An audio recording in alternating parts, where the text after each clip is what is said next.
Meus acadêmicos, tudo bem com vocês? Muito bem, nós já realizamos nossa pesquisa, coletamos nossos dados, os nossos dados estão distribuídos em uma tabela, porém eles estão ainda distribuídos de forma bruta e a gente precisa lapidar para apresentar esses gráficos da melhor forma possível para o nosso público, ok? Então vamos para a nossa aula de hoje. A nossa aula de hoje é sobre gráficos e eu sou o professor Johnimar Souza. Gráficos estatísticos, né, é a maneira que nós utilizamos para representar os nossos dados. Do jeito que nós coletamos os dados, ele vem com muitas informações. Sei lá, tem 350 pessoas que responderam, e aí tem informações de salário, informações de gênero, de muitas informações distribuídas dentro de uma planilha eletrônica. Daquele jeito que está, não fica muito bem visual, não representa legal aquelas informações. Não tiramos nenhuma conclusão, vamos dizer assim, de maneira rápida e fácil.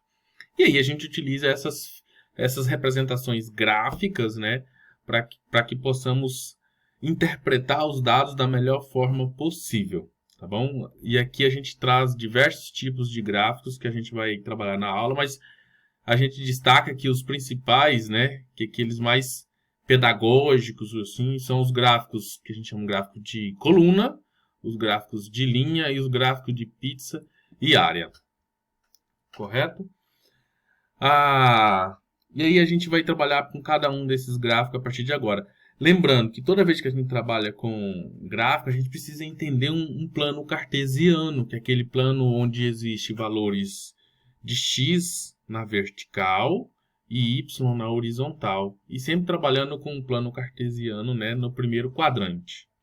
E o primeiro gráfico que nós falamos é o gráfico de coluna. Vejam aqui a representação do gráfico de coluna.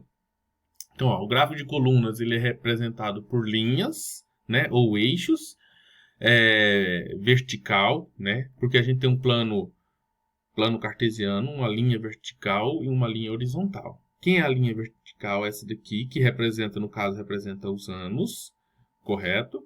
E a linha horizontal, desculpa, que representa os anos, e a linha vertical, que representa a informação em quantidade, igual nesse gráfico. Todo gráfico ele deve trazer um título, ok? Ele deve trazer o significado desses eixos, correto? Então, o que significa o eixo horizontal? Quantidade de habitantes por quilômetro quadrado, ok. O que significa o eixo na horizontal? Significa o longos que as informações forem coletadas. Além disso, você tem que trazer a fonte da informação. Essas informações coletadas no site do IBGE, ok, de pesquisa do Atlas Geográfico Escolar de 2016, correto? E aqui tem mais informações do nosso gráfico. Você pode pausar para ler com calma. O gráfico de barras também ele é muito similar ao gráfico de coluna. A diferença é que no gráfico de coluna as informações ficam na vertical e no gráfico de barras as informações ficam na horizontal. Vejam só aqui, ok? Na horizontal. Novamente, os eixos tem que trazer o significado daqueles eixos, né? O significado daqueles eixos. Tem que ter o título do gráfico e a fonte. Além disso, observe que neste gráfico eu tenho duas informações sendo representadas. Então eu tenho que, né, esclarecer essas informações. Por exemplo, as colunas azuis são informações que remetem a homens, né, do gênero masculino. E as informações em pink, rosa, do gênero feminino. Correto? E embaixo está a fonte novamente das informações. Esse é o gráfico de barras. Outro gráfico muito utilizado nas nossas representações é o gráfico de pizza, ou também conhecido como gráfico de setor, né? Esse gráfico é muito interessante quando você pega todas as informações, as informações coletadas, por exemplo, e essas informações representam o total. Por exemplo, fizemos a pesquisa e 350 pessoas responderam. Esses 350 representa 100%.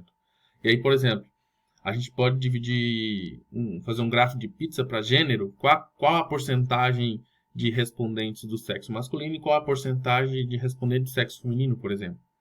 Okay? Então, o gráfico de pizza é muito interessante nesse tipo de situações. Correto? Aqui o gráfico de pizza. aqui no meio é como se fosse a divisão angular.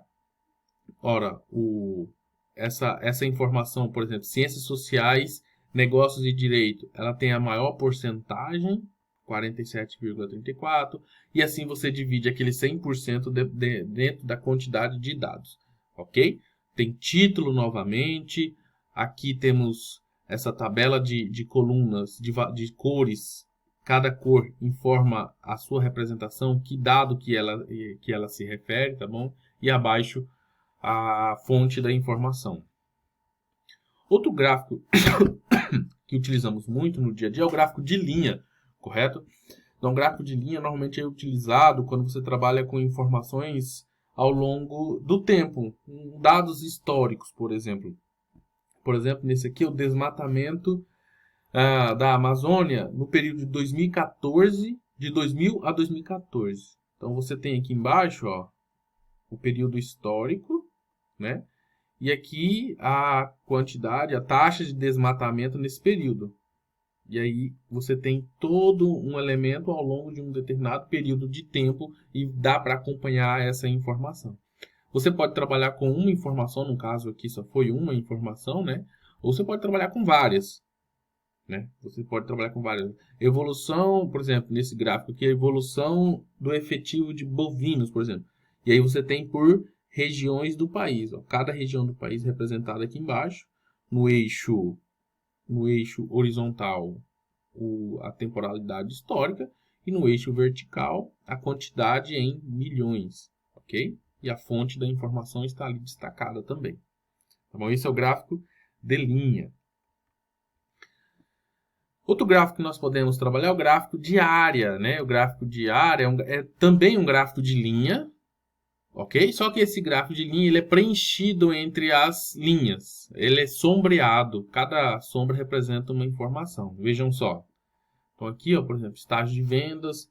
E aí você tem informações sombreadas. É um gráfico de linha. Só que aí você tem informação. Por exemplo, a informação destacada em cor amarela significa quantidade de inscritos. A informação em azul significa qualificados, prospectos, vendas, ok? Então, cada informação traz uma determinada... E quanto maior o preenchimento da linha, significa maior são os valores daquele fenômeno analisado, tá bom? Outro gráfico que utilizamos muito na nossa área de ciências sociais aplicadas é o gráfico de dispersão, né? O gráfico de dispersão, você pode pausar para ler, mas eu vou mostrar o gráfico já agora, ó. E aí você tem aqui, por exemplo, nessa pesquisa aqui, por exemplo, por gênero, 507 pessoas foram pesquisadas por gênero. E aí você tem aqui, por exemplo, que no gênero feminino, já que a cor rosa representa o gênero feminino, que a maioria das mulheres está aqui entre 1,60 m e 1,70 m, já que foi pesquisada sobre a altura, ok?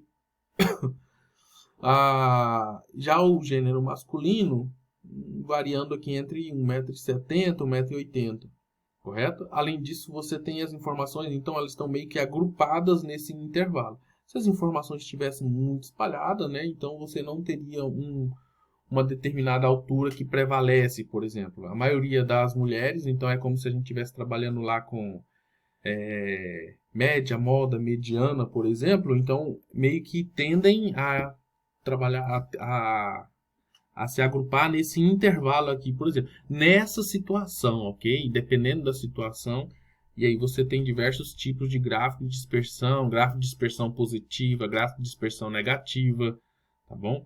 Então, é um gráfico muito interessante, dependendo do objeto que você vai representar na hora de fazer aquela representação gráfica dos dados, das informações. Outro gráfico que a gente utilizamos também, mas esse gráfico é normalmente utilizado quando você trabalha com dados, com vários dados ou várias informações multivariáveis, bidimensionais. Ele não utilizando tanto assim no dia a dia, é o gráfico de radar, ou também chamado gráfico polar, né? Então você trabalha com várias informações numa mesma figura.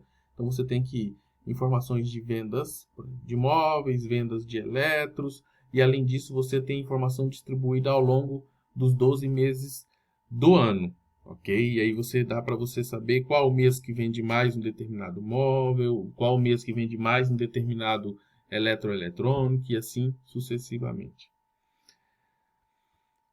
Quando trabalhando com dados em tabelas, né, com tabelas, dados agrupados, nós temos alguns gráficos para eles também, né, que são os nossos chamados o histograma. É também um gráfico de coluna, só que não tem espaçamento entre as colunas, correto? Essas colunas são agrupadas, tá bom? E aí as informações é feito da mesma forma no gráfico de coluna, só que essas colunas elas não são separadas. E a gente utiliza normalmente o gráfico de histograma quando a gente trabalha com dados distribuídos em uma distribuição de frequência. Outro gráfico que é gerado a partir, por exemplo, do histograma é o polígono de frequência, né? O polígono de frequência é um gráfico que ele é como se fosse o histograma, correto? Mas sem as colunas. E aí você só tem um histograma a partir da ponta das colunas, né? É o nosso gráfico polígono de frequência. Ele também, quando utilizamos dados distribuídos em uma distribuição de frequência. Ok? Alguns gráficos, dependendo do que a gente quer explicar, eles são mais interessantes se a gente utiliza ele com imagens, né? Os chamados pictogramas. Então, dependendo da informação, é muito útil utilizar figuras, por exemplo. Então, os gráficos que utilizam isso, nós chamamos esses gráficos de pictogramas. Normalmente, eles são gráficos de barras, de colunas, por exemplo. Né? Por exemplo, distribuição das idades por sexo, em vez de você ficar colocando aquela barra única de informações, você pode colocar por figurinhas que representam as diferentes fenômenos que estão sendo apresentados ou analisados naquela imagem, tá bom? Então, por exemplo, muitas revistas, por exemplo, que vai falar diminuição do fumo, aí coloca, por exemplo, pictogramas de cigarros, por exemplo, e aí você pode ver, por exemplo, a quantidade de pessoas que fumavam cigarro no início do século e hoje, por exemplo. E aí você, em vez de representar aquilo por uma coluna azul, uma coluna vermelha, você pode representar por pictogramas que representam ainda mais aquela figura. Correto? E ainda sendo melhor, ainda mais atual, são os infográficos, né? Quando você combina, então, textos e dados numa representação, a gente tem esses infográficos, ok?